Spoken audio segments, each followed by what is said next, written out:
So I decided I was going to kill a little bit more time. Um, my young my youngling fell asleep, so she's all good and cozied up and fast asleep. She eventually gave it up. So I decided I'm going to share a little bit with you what I got so far. Like I said, I started all over again, being unhappy with some of the things I had and rewriting some things. I think I'm happy with what I have for the races and religions so far. In case you didn't know, the players will only be able to choose between human, halfling, elf, and dwarf.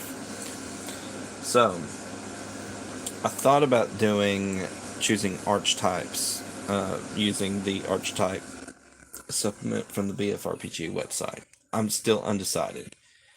Um, so I'm going to read what I have so far. We'll start with the introduction, then we'll talk about races and religion. I just finished the religion section. So, introduction. Anglovan is a setting that's primarily human centric. Players are allowed to choose their race, of course, but this means that players will have specific loyalties and traditions for their characters depending on their race. For whatever reason, it decided to scroll all the way down to the bottom. Uh,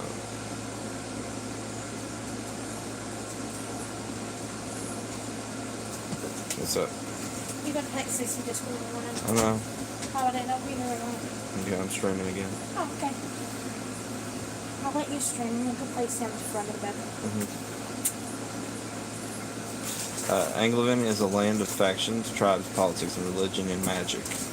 Many cities have factions of different purposes. Some factions exist to uphold the law, while others exist to transgress the law. Some factions exist for the propagation of religious doctrines. Others exist to oppose religion.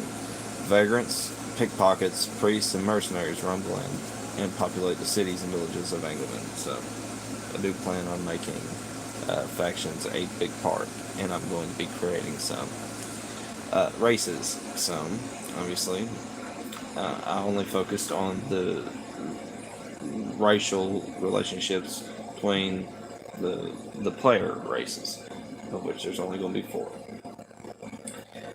Racial and religious tensions also exist in Anglovan. Humans have a natural distrust of halflings, viewing them as burglars. If anything goes missing in Anglovan with little excuse, a halfling is to blame. Halflings are usually referred to as flatfoots, a derogatory term referring to the often large bare feet of halflings. Doggone it, why does this thing...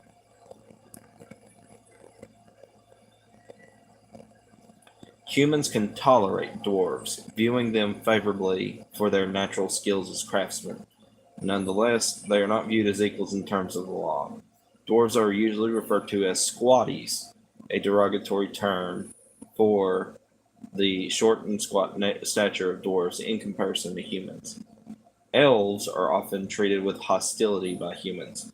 Elves are believed to be responsible for the various plagues and diseases that have claimed many human lives. Because of this, elves are often the target of draconian laws and various crimes by factions that are anti-elf. Elves are usually referred to as pucks, a derogatory term that seems to have stemmed from the misuse of the word puckish instead of what the word conveys, which is playful mischief. Pucks cause malevolent mischief. So, religion. First one we have is the one for the humans, Thalos. Known as the Just Father, Thalos is a god of justice, law, and parental protection. Like a wise father that chastises his children with a loving discipline, so too does Thalos. His demand for lawful equity is usually rewarded by loving guidance to his followers. Images of a bearded elderly man with a regal scepter can be found in nearly every home in Anglovan, as Thalism is definitely the most popular religion in Anglovan, and is the official religion of many cities and keeps. Clerics and crusaders often wear a pendant with a golden scepter of Thalos. The Church of Thalos has long rebuked the cities of Anglovan for their treatment of elves, dwarves, and halflings. This has led to political and religious tensions between the dukes of the land and Thalos clergy. The elders of Thalos have long threatened to retract their blessings and protection if these racial tensions continue. So you can have this little political thing going on in the background.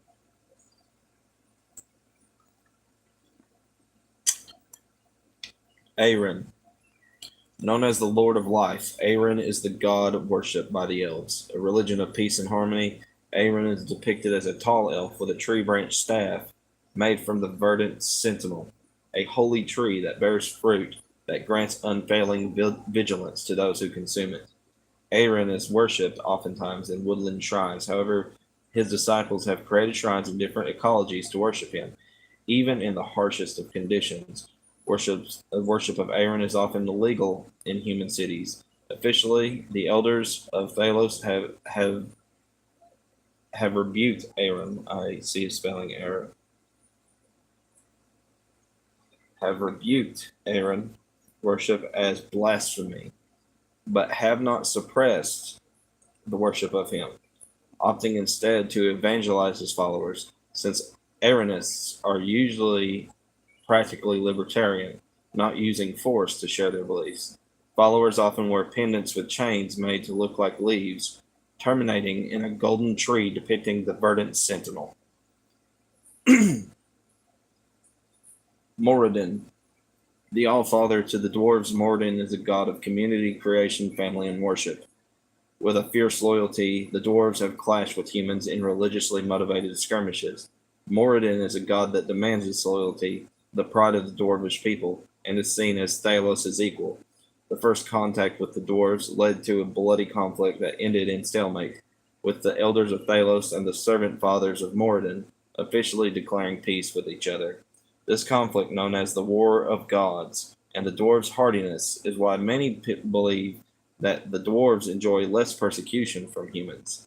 Carved into the mountains, temples of the Moradites depict the gemmed, helmed, muscular All-Father Moradin, teaching that the world has untapped creative potential. Dwarves perfect their craft with religious zeal. Earthshaker is the hammer with which Moradin bowed the earth below the mountains. Thunderstone is the anvil, whose creative force can lead often to calamity to Moradin's enemies. Understandably, dwarves will wear pendants with Earthshaker and Thunderstone.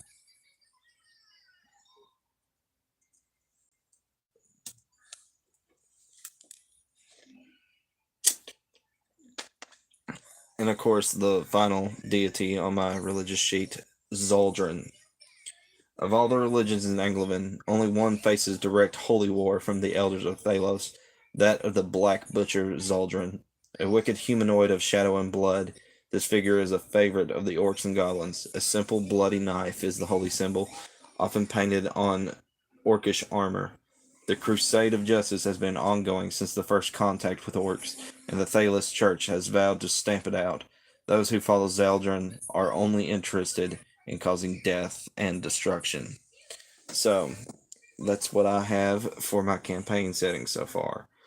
Obviously, I'm going to run this eventually, and I'm hoping to eventually publish it one day. However, I can definitely see where I might have to put some kind of uh, disclaimer, so as to because even though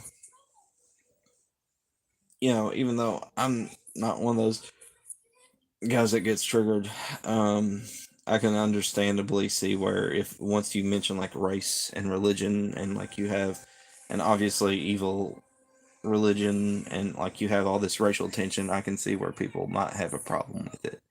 And if they simply don't want to play, they don't have to.